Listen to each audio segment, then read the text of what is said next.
Good morning, folks. Wednesday morning. Good morning from the office. Let's start.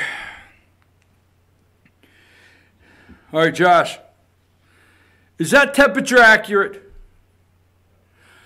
All right, I want accurate information on this show. Accurate. Good morning, Josh. How you doing, buddy? It's Wednesday. I love Wednesdays. In fact, I do like Mondays also. I really like Monday. But I like Wednesday. There's something about it. I don't know what it is. I'm your host, BKP. We got a lot to, what do we always say? I can't stand that. I got to find something else. Everybody says we got a lot to unpack. But we do. We have a lot. Now, Congress is in recess, so the good news is they really can't do too much to us this week. But we've got a lot to look at. Now, if you are tired already of hearing about all the Democrat national candidates for president, I'm sorry. It gets worse. I mean, because the media, the deep state media, they're in love with this process. They're in love with these people. They can't get enough of it, and they want to give it to you because they are in campaign mode also. All of the media is campaigning for their Democrat candidate and against your President of the United States, Donald J. Trump. Now, we'll get into that. Now, before I get started, I want to say something. I respect your service. I thank you for your service. I can come to you this morning because of your service with my freedom of speech. So I thank you so much, the military and all of our veterans, okay? But when we get into this morning, when you come home, okay, I thank you for your service. I don't think we do enough to help you when you've gone through things for this country in other countries in battle. I don't think we do enough to help you when it comes to, let's just say, anybody that has psychologicals, anybody that has issues concerning, I'm losing the acronym there, but anyhow, you know what I'm saying. But when you come home and you decide you want to go into politics, we're going to critique you in a different way. We thank you for your service, but your service does not give you a door that's wide open to do anything you want in politics. You know, you can't go in service and come home and decide to run for a representative's position, and you get elected and you go up to Washington, D.C., and you expect us to be happy if you vote to raise our taxes. Well, we're not going against your service. We're going against you, the vote representative. So let's be clear on that, okay? And that being said, first let's tell people how to contact the show. 706, there you go, 889-9700. It works. I won't mention by name, but I want to say hello to one of our viewers that called yesterday afternoon. In fact, I had 2 viewers call yesterday afternoon, that number. And if you would ever want to be on the show to discuss the subjects that we're talking about, text me at that number, okay? Email me. There's all the social media ways to follow. So I want to thank the calls I had yesterday afternoon, and especially one viewer discussing some subjects. I really appreciate it. And I will take, if you call and I don't answer it immediately, I try to get back. All right, send a text message. But I do appreciate when the viewers call. You are the research department. Yes, you are the research department. And something else while I'm talking about the viewers, when you call and you want us to look into things, I want to say nicely, you need to understand we're not a big network. We will be one day. We're not a large, big network. We don't have a big staff down the hall that's pulling all this research and looking at things that you think maybe we should.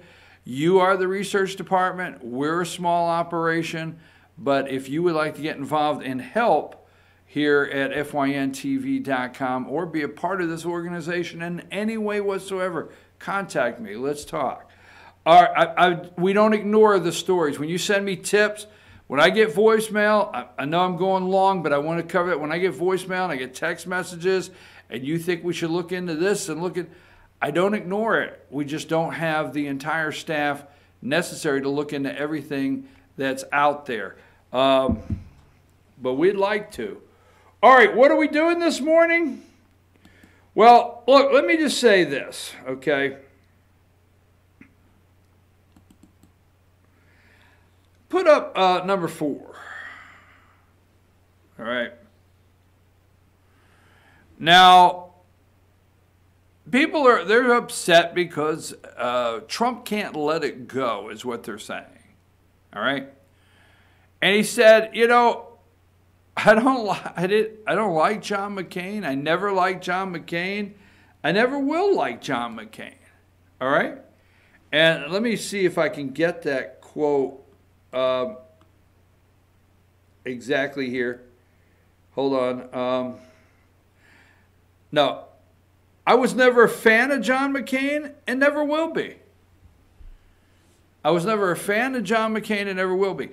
John McCain delivered the dossier. Now, let me just say this, okay? I will not discuss and go back with his military service. I don't want to go there. He failed. He was a jackass. He was a smart ass. He didn't listen. He would not have been in the position he was if it wasn't for his father. I mean, I get so shocked, and it's ironic. He would not have been in the position he was in the military if it was not for his father. He would not have been in the position that he was as a representative, Arizona representative first, and then senator if it wasn't for his father-in-law. And Megan, you would not be sitting your little chubby ass on The View today. Probably shouldn't have said that. Probably shouldn't have said that. Am I saying that out loud? Whoa, there's a problem. But Megan, you probably wouldn't be sitting your chubby little ass on The View today. I said it again. If it was not for who your father is.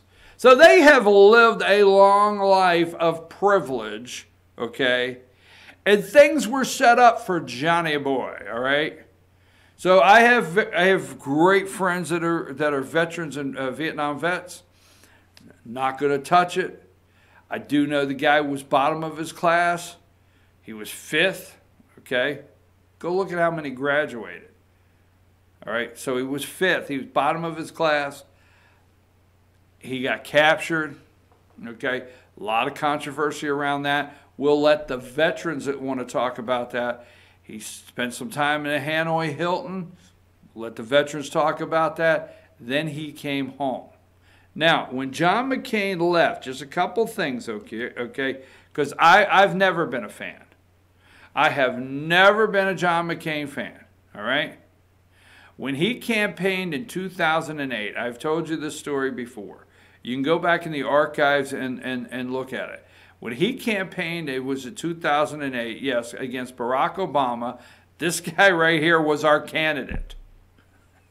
I mean, folks, I want to leave them up together because we need to stop and think. John McCain was our candidate in 2008. Now, we went through a period of time in the Republican Party where the establishment next in line, okay? And right now, maybe that's where the Democrats find themselves, is all the candidates are in because they are tired of next in line. I'm not for sure. I don't want to go there, but we're Republicans. We had George W. Bush, you know, and he didn't like George W. He had George W. Bush. We had John McCain. We had Mitt Romney. I mean, we were tired. That is one of the many reasons why Donald Trump became your nominee in the Republican Party. And not just the only, but one, okay? We were tired. Republican primary voters were tired, absolutely fed up with the establishment candidate. Jeb was DOA, dead on arrival. Yeah, he was done from the time he came up, and they thought that the dynasty was once again going to be a Bush. All right. All that being said, all right, this was the best candidate we could come up with. A moderate, all right, a moderate at best left. He was to the left. He liked John Kerry, okay? We made excuses, all right? We had the Democrat from New York, I forget his name, that was his big buddy that was almost his running mate, okay? We made excuses on the right. Tell the truth. We made excuses. We come up with the Mac is back, all right? All right, we came up with slogans for this guy so we could try to paint something on him that sounded conservative, sounded Republican, sounded strong, so he could campaign. But at no time was he the candidate that we needed in the Republican Party to beat Barack Obama. So let's look at McCain a little bit. McCain is the reason that Barack Obama is president today. Some may argue, say, no, no, no. The collapse, the economic collapse is the reason, okay? I tell you what, if we would have had a Republican candidate that the country felt comfortable with bringing us out of that economic collapse, they wouldn't have went with a paper boy that was standing on the corner handing out leaflets a year before as president of the United States. So we'll go past that. When you look at him, think Barack Obama for 8 years, all right? Now, all of that being said, he did do the thumbs down, all right? He did the thumbs down. But let me say this. Let's go through this really quickly, all right?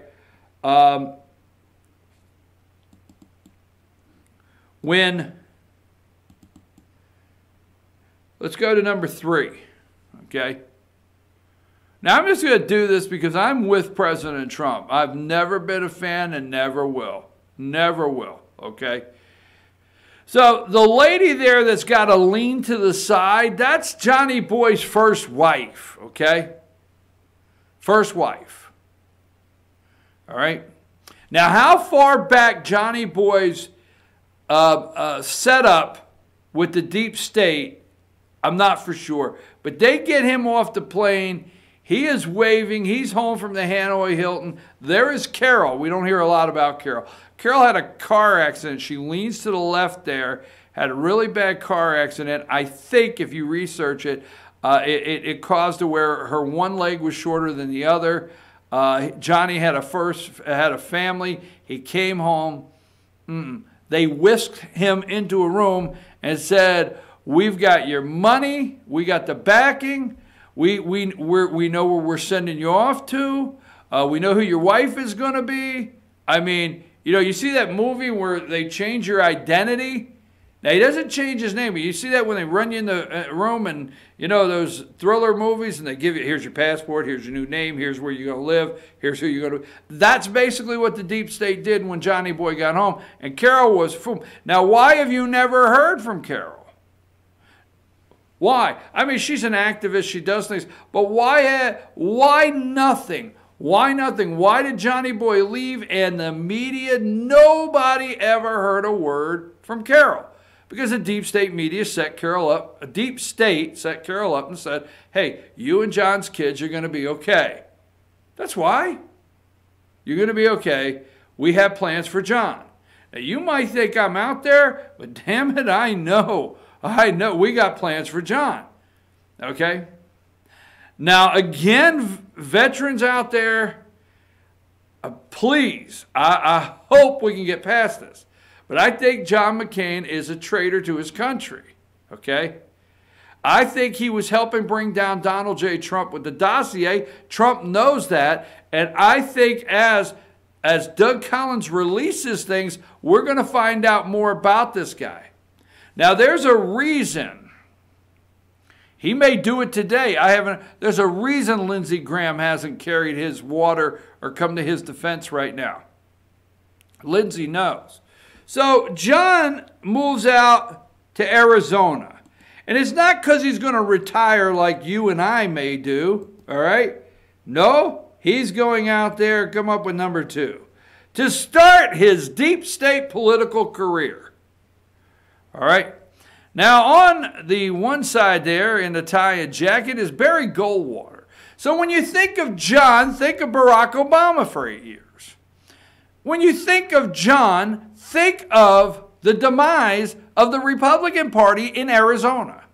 Now, look at Barry Goldwater, and you can research that. And this is a conservative, strong conservative in Arizona at this time, all right? And he ran for president of the United States. He lost to Johnson, when he lost to Johnson, but when he ran for president of the United States, really launched Ronald Reagan into the spotlight. So Barry Goldwater's campaign and that speech Reagan gave launched him. Think of that. The guy that, you got one guy that a platform launched Reagan, and you got one guy that his deep state affiliation and what he did to the Republican Party is all but collapsed the Republican Party in Arizona. You can't count on that. What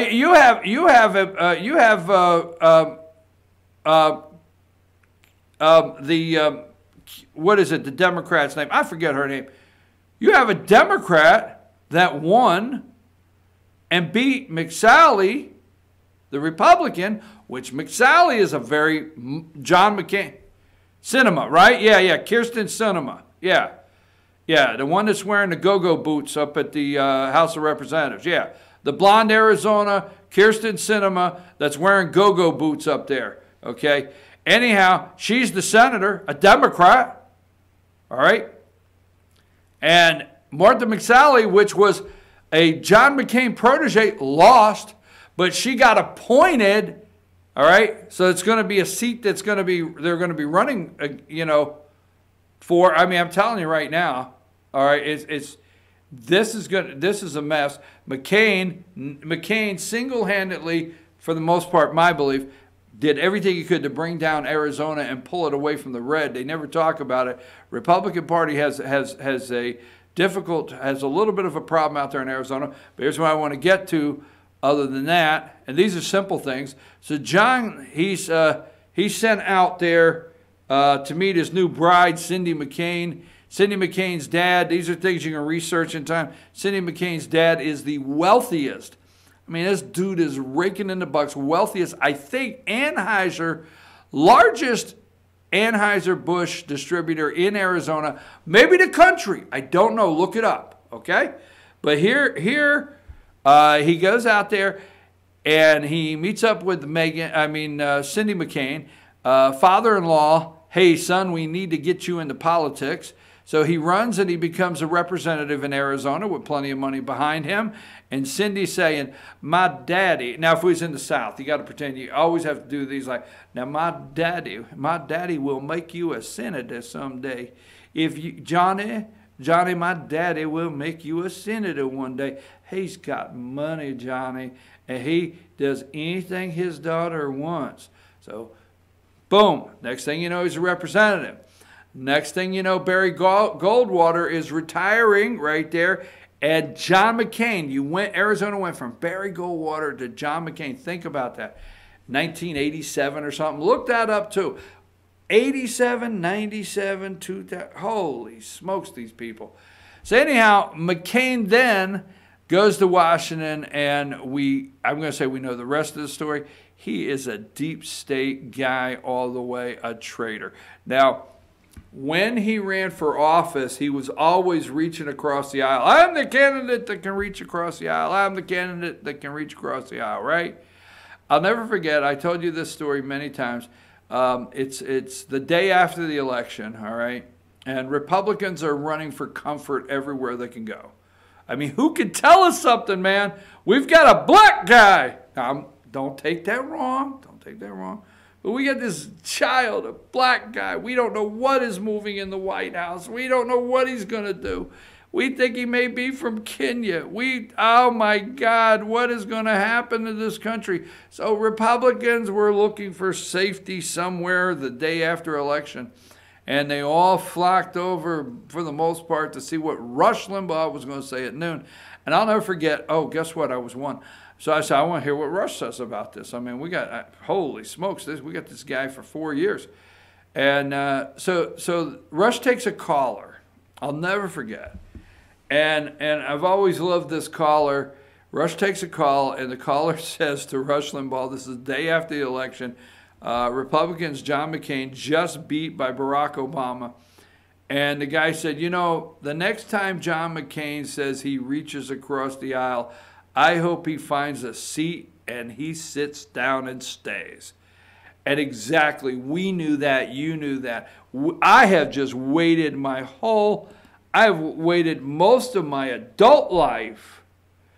And let me go with this.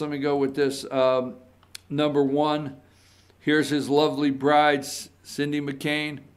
Okay, there's Cindy, all right. And I've waited most of my adult life for a president of the United States. Because, see, we know. We had Congressman Doug Collins on here yesterday. Okay? Congressman Doug Collins is the ranking member of the House Judiciary Committee, Republican ranking member for the House Judiciary Committee. He released Bruce Orr, and he's doing it one by one. He told us on this show yesterday, there's a methodical method of how he's releasing these. There's a reason Bruce Orr went first, a reason Lisa Page second, a reason Strzok is third, okay? I asked him, does this lead back to the White House? He wouldn't editorialize, but he said there's a reason they're in order, okay? We do know John McCain played a role with the dossier. We know that. We do know he was behind the scenes with Fusion GPS, GSP, whatever. We do, Glenn Simpson. We do know that, okay? We do know he was behind the scenes with Steele, the guy that put the dossier together over there in Russia. We know that. We're going to find out more. Trump knows. We're going to find out more. So, yes, I've never been a fan of John McCain, never will. Got no problem with the president bringing it up. Let me just say this, bring up number 5. Look, Megan, I know you had a pony when you were a child, okay? You come from privilege, white privilege. This is my chance to say it. This is my chance to say, Megan, you're a little spoiled brat that comes from white privilege. Your daddy, I don't know if it's bothering you that you're finding out your daddy was in the deep state. Okay? We need to tell you. You can go on, quit your crying, go on The View today and say, my daddy was a great man, and Donald Trump will never be a great man. So let me go over a couple things. The media. Mark Salter, number 19. Okay. This is the tweet he put out. And I think he used to be spokesperson for John McCain, campaign something for John McCain, but he put out yesterday this tweet. MSNBC thought we ought to hear about it at 5 o'clock in the morning. Right out of the box. They're all messed up over it. Okay, you aren't a fan. One more in a long list of things you are not. This is the President of the United States. Honest, brave, smart, tough, disciplined, kind, generous, patriotic, a fan of John McCain. Had you been a fan, the senator would have wondered what he had done so wrong that earned him the approval of a man he despised. Well, you can read all that and the attacks on the president, fine, but a man he despised. He despised Donald Trump. That is true. This is a guy that knows. John McCain despised the President of the United States. He despised him enough that he worked with the deep state to try to stop him from being elected. He did everything to stop Trump from being elected. He was reaching across the other side with the Democrats. He was doing anything with the FBI, CIA. I mean, you're just saying, well, you're just throwing stuff out there. McCain was, involved with everybody. He despised. He is the thumbs down on Obamacare because he despised Trump. Let me just get one more thing here. Let's go through. Let me get my other. Cindy McCain, and this was important because we need to see that Meghan was called a piggy, and it is hate crime. This is a hate crime. I'm telling you, you watch the legislation. Number 27. Trump renews feud with a dead man. This was at 4:05 a.m. Eastern time from CNN. John McCain, once again blasting the late Cindy McCain, his wife. I want to make sure all of you can see how, there's two of them, I'll get it in a minute, see how kind and loving a stranger can be. I'm posting her note for her family and friends could see. Treacherous was treacherous. I got the second part. Wait a minute. Let me see here. Let's go to number 28. Actually, that's the first part. I think this is the whole thing I can get in here. Your husband was traitorous, a traitorous piece of warmongering blank. Cindy, I think I would have phrased it a little different, but warmongering. He kindly liked those war games and the deep state globalist people that went with it. Ooh. And I'm glad he's dead. Now, I don't wish that. Now, come on, people. If we're going to throw it out there, hope your Miss Piggy, that would be Megan. I need to translate. I didn't call her Miss Piggy. The tweet did. But I'm just translating it. They're probably referring to Meghan McCain. I hope your Miss Piggy daughter chokes to death on the next hamburger she stuffs down her fat neck, too. All right. I draw the line here. Now, if you want to call the girl chubby, okay. If you want to call her Miss, it's the end of the world, okay? Devin Nunes, they're calling him a cow. But anyhow, all right, so that wasn't, but don't wish death on anybody, and certainly not the waste of a good burger. Nobody deserves to die choking on a burger, okay? You can die from eating too many burgers, and that wasn't nice. I don't wish harm on a burger, and I'd never want a burger being a weapon, used as a weapon. So there you go. So there they go. CNN, let me get this. Trump renews feud. There's number 29. Renews feud with dead man. Once again, blasting the late hero. That was, and the only reason I'm saying, if you look at the timestamp, 1:05 a.m. Pacific time, so 4 a.m. right out of the box. Now, we're going to get into this. Trump launches attacks with ally at his side. That's the Brazilian president. Is he a president? So I'm your host, BKP. I run a little long. It's 8:29. Let me just say, I didn't go into too much of John McCain's Senate, CIA, all of his stuff that he was involved in the deep state as a globalist. But I'm going to go to break, and we'll leave the McCain thing alone. I've never been a fan of John McCain, and I never will be. There you go. Take us to break.